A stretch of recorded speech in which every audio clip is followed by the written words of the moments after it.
مسجد میں، بیت المقدس کی مسجد میں جو حضرت سلیمان نے بنائی تھی، جیسے پہلی مرتبہ داخل ہوئے تھے، پہلی مرتبہ کے ذکر میں اس کا بیان نہیں آیا تھا۔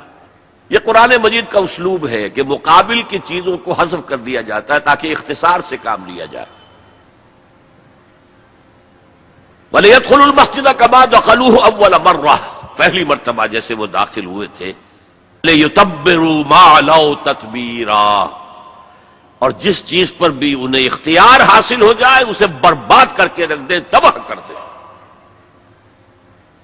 یہ ہے چند آیات جن میں بنی اسرائیل کے تاریخ کے، ان میں تو 3 ادوار کا ذکر ہے، لیکن ایک دور جو ہے ان کا امپلائڈ ہے کہ پہلے دور عذاب یا دور زوال سے پہلے ان کا ایک سنہری دور بھی تھا۔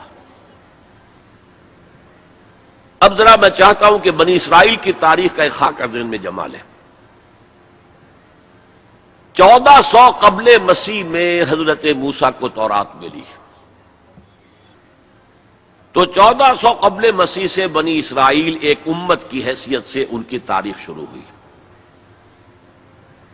حضرت موسیٰ کے زمانے میں جب تورات حاصل کرنے کے بعد پھر آپ آگے بڑھے فلسطین کی طرف، اور آپ نے بنی اسرائیل سے کہا کہ اب داخل ہو جاؤ اور جنگ کرو، جو لوگ یہاں ہیں انہیں یہاں سے نکالو، مشرکین ہیں، نہایت گمراہ قومیں یہاں آباد ہیں، یہاں سے نکالو، تاکہ یہ سرزمین جہاں تمہارے جد امجد ابراہیم رہتے تھے، یہ سرزمین جہاں تمہارے جد امجد اسحاق رہتے تھے، حضرت یعقوب رہتے تھے، اور جہاں سے وہ ہجرت کر کے مصر تشریف لے گئے تھے، تم دوبارہ وہ زمین حاصل کر لو۔ لیکن انہوں نے جنگ سے صاف انکار کر دیا۔ فَاذْهَبْ أَنْتَ وَرَبُّكَ فَقَاتِلَا إِنَّا هَاهُنَا قَاعِدُونَ، اے موسیٰ جاؤ، تم جاؤ، تمہارا رب جائے، تم جا کے جنگ کرو، وہ تو بڑے قوی الجثہ لوگ ہیں، بڑے خوخار لوگ ہیں، ہم ان سے جنگ کرنے کی پوزیشن میں نہیں ہیں، ہم تو یہاں بیٹھے ہیں۔ حضرت موسیٰ پر اس قدر شدید بیزاری طاری ہوئی، آپ نے اللہ کی جناب میں دعا کی، رب انی لا املک الا نفسی و اخی، پروردگار مجھے تو اختیار ہے تو اپنی جان پر اور اپنے بھائی ہارون کی جان پر۔ اور یہ پوری قوم انکار کیے بیٹھی ہے۔ 6 لاکھ میں سے صرف 2 افراد نکلے تھے، یوشع ابن نون جو بعد میں جانشین ہوئے حضرت موسیٰ کے اور نبی تھے، جوشوا کہتے ہیں بائبل میں انہیں، اور کالب بن یفنہ، یہ دو رسول، 2 ان کے یہ امتی، 4 آدمی۔ ظاہر بات ہے کہ وہ کیسے جنگ کرتے۔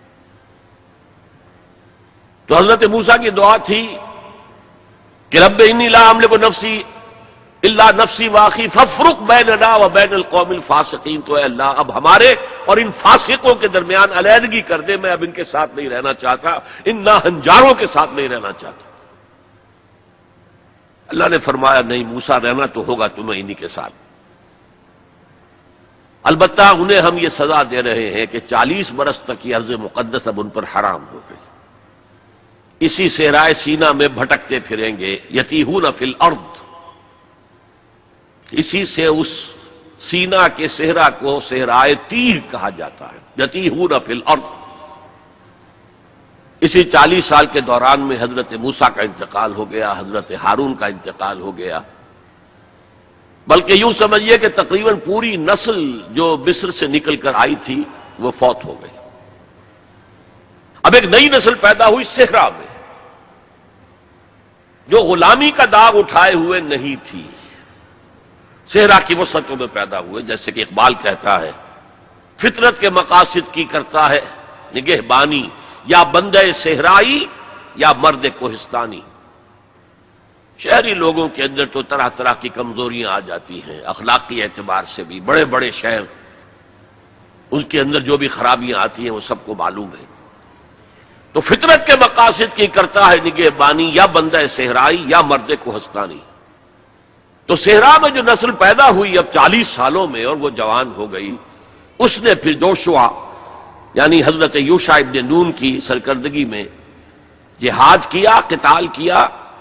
جیریکو، اریحا اس کا نام تھا، آج کل آپ پڑھتے ہوں گے اخبارات میں، تو اسرائیل میں اور جو فلسطین کے شہروں میں جیریکو ایک مشہور شہر ہے، سب سے پہلے وہ فتح کیا۔ اس کے بعد پورا فلسطین فتح کر لیا. غلطی یہ کی کہ کوئی ایک مرکزی حکومت قائم نہیں کی. 12 قبیلوں نے 12 چھوٹی چھوٹی ریاستیں بنا لی. اب 12 ریاستیں ہوں گی تو آپس میں کھٹ پٹ بھی ہوگی، اختلافات بھی ہوں گے. جیسے ہمارے دور زوال میں ہندوستان میں جب مغلیہ سلطنت کا جو کنٹرول تھا وہ ڈھیلا پڑ گیا تو اب ہر جگہ پر راجے ہیں، مہاراجے ہیں، نواب ہیں، لوکل لوگ کھڑے ہو گئے اور ان پر کوئی کنٹرول اب مرکز کا نہیں رہا. پھر وہ آپس میں لڑتے بھی تھے، یہ آپس میں لڑتے بھی تھے، اور جو قریب کے مشرک قبائل تھے ان سے ایک دوسرے کے خلاف مدد بھی لیتے تھے، ان سے شادیاں بھی کی، ان سے خلا ملا بھی رکھا، مشرکانہ اوہام بھی پیدا ہو گئے، غلط رسومات بھی انہوں نے اپنے ان مشرک ہمسایوں سے سیکھ لی. تو پھر ان پر ایک سزا مسلط ہوئی اور جو آس پاس کے مشرک قبائل تھے انہوں نے انہیں فتح کر کے انہیں اپنے گھروں سے نکال دیا. 300 برس اس کیفیت میں گزرے ہیں. اس کے بعد جب ان کا حال یہ ہو گیا کہ اپنے گھروں سے نکال دیے گئے، ان کے بیٹوں کو روک لیا گیا غلام بنانے کے لیے، تو پھر انہوں نے وقت کے نبی سے کہا کہ ہمارے لیے ایک بادشاہ آپ معین کر دیں، سپہ سالار معین کر دیں کہ ہم اس کی قیادت میں قتال کریں. وہ واقعہ